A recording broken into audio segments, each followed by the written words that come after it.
एकाच्या रिमोटवर साधते. भाजप आमदार संजय केळकर यांनी शिवसेनेवर अप्रत्यक्ष टीका केली. मला माहिती नाही की कोणाचा रिमोट कंट्रोल कुठे आहे, परंतु मला स्वतःला असं वाटतं की आता हे मतदार आणि तरुण मतदार एवढे हुशार झाले, शहाणे झाले, कुणा एकाचा रिमोट कंट्रोल कुठे चालतो असं म्हणणं मला वाटतं कठीण आहे. अनेक लोक अनेक फॅक्टर्स काम करत असतात प्रत्येक मतदारसंघामध्ये. काही लोक बोलके असतात, काही लोक बोलत नाही. ते मतदान पेटीमध्ये आपला विरोध असेल तर विरोध नोंदवून मोकळे होतात.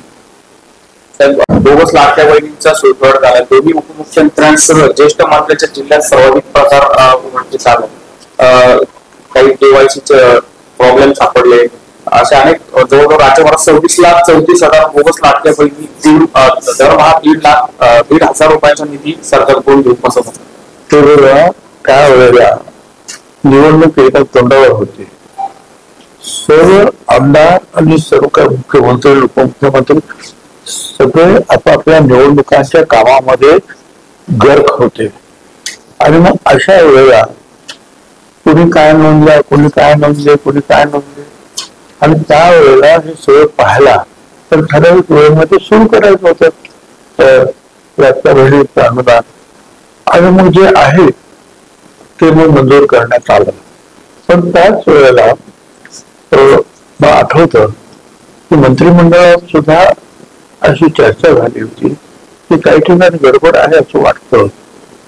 निवडणूक झाल्याबरोबर त्या सगळ्यांची जी चौकशी करण्यात यावी आणि जे नियम आपण ठरवून दिलेले आहेत की एका घरामध्ये फक्त 2च, तर तिथे 3-3 असतील तर नाही, कोणाकडे 4 चाकी झाल्या, अमक्या झाल्या, हे सगळं जे आहे तर नाही, सरकारी कर्मचारी नाही.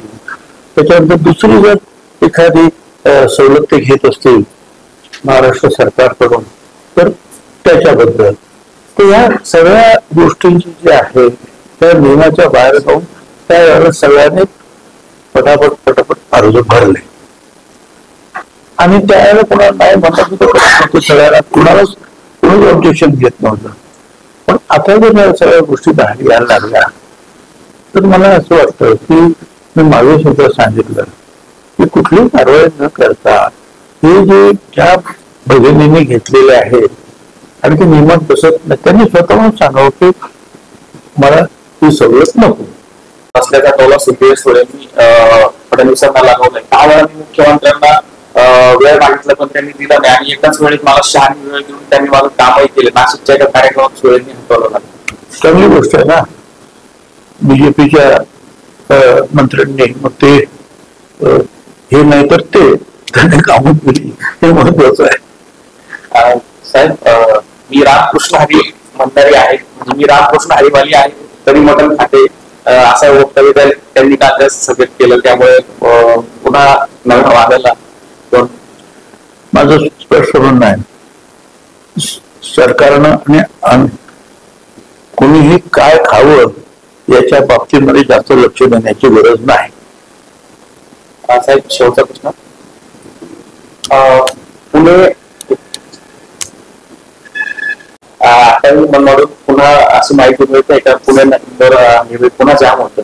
आपण कालच सांगितलं की बाह्य वळण आपण आता असं आहे ना की मला तर आमचे बाळासाहेब लोकांनी सांगितलं की परत काहीतरी एखादी गाडी तिकडे पलटी झाली, उलटी झाली आणि परत जाऊन हा एवढा रहदारीचा रस्ता आहे आणि हेवी ट्रॅफिक, विशेषतः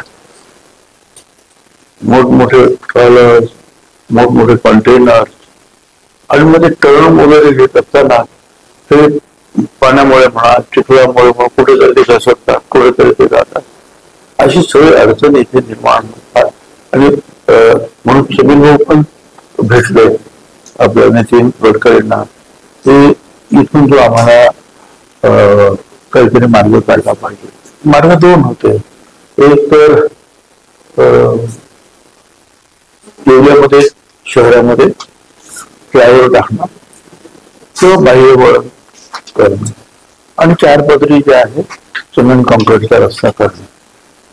एकूण अशी माहिती घेतल्यानंतर असं कळतं की येवल्यातील शहरातील लोकांचं म्हणणं असं आहे की आम्हाला फ्लायओव्हर नको आहे, तर आम्हाला बाह्यवळण रस्ता हवा आहे. आता हा बाह्यवळण रस्ता कुठून काढता येईल, कमीत कमी लोकांचं नुकसान कसं होईल याचा अभ्यास सुरू आहे. असा आहे, 1 कोटी महिला लखपती दिदी होणार असल्याचं मुख्यमंत्री देवेंद्र फडणवीस यांनी म्हटलंय. लाखो महिला लखपती दिदी झाल्याचं मुख्यमंत्री म्हणाले. आम्ही बहिणीचं प्रेम स्वीकारणारे असल्याचं मुख्यमंत्र्यांनी. चांगली गोष्ट आहे ना, का नाही? आम्ही बहिणींचं सुद्धा प्रेम आम्हाला हवंय आणि भावांचं सुद्धा प्रेम आम्हाला हवंय. म्हणून बहिणींना जसे आपण त्या वेगवेगळ्या सोयी देतो, शिक्षणापासून तर त्या लाडकी बहीण योजनेपर्यंत, तसंच भावांच्या बाबतीमध्ये सुद्धा काय आपण सांगितलं की शेतकऱ्यांना सुद्धा कर्जमाफी वगैरे जे आहे त्याचा विचार वेगवेगळे आपण करणार आहोत. आणि त्यांना ज्या काही गोष्टी लागत आहेत ग्रामीण पातळीवर त्या देण्याचा आपला प्रयत्न आहे. शेतकऱ्यांना काय लागतंय? पाणी लागतंय, वीज लागते, त्यामध्ये बियाणं लागतंय, बाजारभाव लागतात, तिकडे रस्ते बिस्ते जे व्यवस्थित लागतात, ते सगळं करण्याचा प्रयत्न आपला चालू आहे. हे सगळं लाडक्या भावांसाठीच आहे ना. पुण्यामध्ये राज ठाकरेंनी एका कार्यकर्त्यांना समर्थन असं संदर्भात सांगितलं की 10-12 वर्षाचा खेळ उघडा पडेल. हे सगळं उघडं पाडायचं असेल तर तुम्हाला निवडून यायचं असेल तर मतदार यादीवर काम करा. तोपर्यंत विजय आपला होणार नाही, कारण की आपल्या मतांची चोरी होते, मत चोरली जातात, त्यामुळे सतत पराभवाला सामोरं यावं लागतंय. ते काय म्हणायचं मला काही कल्पना नाही, परंतु माझं सुद्धा आमच्या पक्षाच्या लोकांना सुद्धा आणि इथल्या लोकांना सुद्धा एवढ्याच्या लोकांना सुद्धा सांगणार की आता आपल्याला निवडणूक येत आहेत आणि त्या सगळ्यांनी आपल्या मतदार याद्या ज्या आहेत त्या बरोबर आहेत की नाही, काही नवीन मतदार ओळख करायचे आहेत का, काही डुप्लिकेट कोण आलेत का, या सगळ्यांचा अभ्यास आतापासूनच करायला पाहिजे. ज्यांना ज्यांना निवडणूक लढवायची आहे त्यांना ते करावंच लागतं.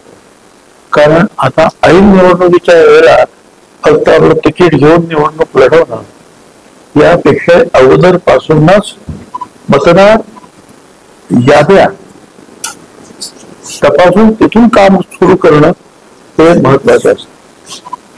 आयोगानं DTCनं 10वी पर्यंतच्या विद्यार्थ्यांसाठी गणिताच्या अभ्यास आराखड्यामध्ये आता वैदिक गणित हा विषय शिकवण्याचं ठरवलेलं. वैदिक गणित मला काही कल्पना नाही, मी गणित शिकलो पण वैदिक गणित मला काही कल्पना नाही. माहिती होईल.